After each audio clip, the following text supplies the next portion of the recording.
IPLന്റെ 18ാം സീസണിൽ പഞ്ചാബ് കിങ്സിന്റെ സ്വപ്നതുല്യമായ പ്രകടനത്തിന് പിന്നാലെ ക്യാപ്റ്റനും ഇന്ത്യൻ സ്റ്റാർ ബാറ്ററുമായ ശ്രേയസ് അയ്യരെ ക്രിക്കറ്റ് പ്രേമികൾ വാനോളം പുകഴ്ത്തുകയാണ്.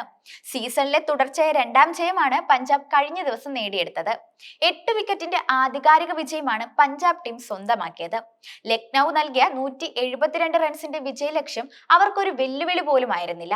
വെറും 16.2 ഓവറിൽ 2 വിക്കറ്റുകൾ മാത്രം നഷ്ടത്തിൽ പഞ്ചാബ് വിജയം ഉറപ്പിക്കുകയായിരുന്നു. ടീമിന്റെ ഗംഭീര പ്രകടനത്തിന് പിന്നാലെയാണ് സോഷ്യൽ മീഡിയയിൽ ശ്രേയസിനെ ക്രിക്കറ്റ് പ്രേമികൾ പ്രശംസ കൊണ്ട് മൂടുന്നത്. IPLിലൂടെ തന്റെ ക്യാപ്റ്റൻസി മിടുക്ക് ഒരിക്കൽ കൂടി അടിവരയിട്ട് തെളിയിച്ചിരിക്കുന്ന ശ്രേയസ് അയ്യരെ ഇന്ത്യയുടെ അടുത്ത സ്ഥിരം ക്യാപ്റ്റൻ ആക്കുക എന്നാണ് ക്രിക്കറ്റ് പ്രേമികൾ ആവശ്യപ്പെടുന്നത്. ഇന്ത്യയുടെ അടുത്ത white ball captain Shreyas Iyer തന്നെയാവണം. ഇതിനേക്കാൾ മികച്ചൊരു ഓപ്ഷൻ നായക സ്ഥാനത്തേക്ക് ടീമിന് ഇനി ലഭിക്കാനില്ല.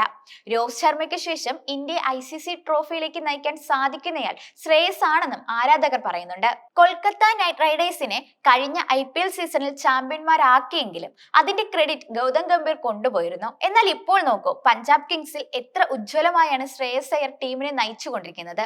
ഇനിയെങ്കിലും ക്യാപ്റ്റൻ എന്ന നിലയിൽ ശ്രേയസ് അയ്യരെ അംഗീകരിക്കൂ എന്നും ആരാധകർ ആവശ്യപ്പെടുന്നുണ്ട്. 2027 അടുത്ത ICC ഏകദിന ലോകകപ്പിൽ ഇന്ത്യൻ ടീം ശ്രേയസ് അയ്യരുടെ കീഴിൽ കളിക്കാനിറങ്ങണം. വൈസ് ക്യാപ്റ്റനായി ഹാർദിക് പാണ്ഡ്യയും വേണം.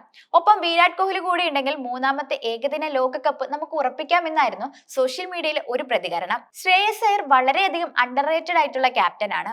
2020 ഡൽഹി ക്യാപ്റ്റൻസി IPLിൽ റണ്ണറപ്പ് ആയത് അദ്ദേഹത്തിന് കീഴിലാണ്. ടൂർണമെന്റിന്റെ ചരിത്രത്തിൽ DC ഫൈനൽ കളിച്ച ഏക സീസണും അതുതന്നെയാണ്. പിന്നീട് കൊൽക്കത്ത നൈറ്റ് റൈഡേഴ്സിലേക്ക് വന്നപ്പോൾ അവരെ ചാമ്പ്യന്മാരാക്കാനും അദ്ദേഹത്തിന് സാധിച്ചു. ഇപ്പോഴത്തെ എല്ലാവരും എഴുതി തള്ളിയ പഞ്ചാബ് കിങ്സിനെ ഈ സീസണിലെ കിരീട ഫേവറേറ്റുകളാക്കി ശ്രേയസ് മാറ്റിയിരിക്കുകയാണെന്നും ആരാധകർ പ്രശംസിക്കുന്നുണ്ട്. ശുഭ്മാൻ ഗില്ലിനേക്കാൾ ഇന്ത്യൻ ടീമിന്റെ അടുത്ത നായക സ്ഥാനം അർഹിക്കുന്നത് ശ്രേയസ് അയ്യരാണ്. നിലവിൽ ഏകദിന ടീമിൽ മാത്രമേ അദ്ദേഹത്തിന് സ്ഥാനമുള്ളൂവെങ്കിലും ടെസ്റ്റ് T20 ടീമുകളിലേക്ക് തീർച്ചയായും തിരിച്ചു വിളിക്കപ്പെടേണ്ടതുണ്ട്. ഇപ്പോഴത്തെ ഫോമിൽ എല്ലാ ഫോർമാറ്റുകളിലും ഇന്ത്യ കളിപ്പിക്കേണ്ടയാൾ ശ്രേയസ് ആണെന്നും ആരാധകർ ചൂണ്ടിക്കാട്ടുന്നുണ്ട്. ലക്നൌ സൂപ്പർ ജയൻസിനെതിരെ അവരുടെ കാണികൾക്ക് മുന്നിൽ പഞ്ചാബ് കിങ്സ് അക്ഷരാർത്ഥത്തിൽ അഴിഞ്ഞാടുകയായിരുന്നു. ആദ്യം ബാറ്റ് ചെയ്ത ലക്നൌ ടീം 7 വിക്കറ്റിന് 171 റൺസ് എന്ന് ജയിക്കാമായിരുന്ന ടോട്ടലാണ് പടുത്തുയർത്തിയത്. അവസാന ഓവറുകളിലെ വെടിക്കെട്ടാണ് അവരെ 170 കടത്തിയത്. നിക്കോളാസ് 44 റൺസുമായി ഒരിക്കൽ കൂടി കസറിയപ്പോൾ ആയുഷ് ബദോനി 41 റൺസ് സ്കോർ ചെയ്തു.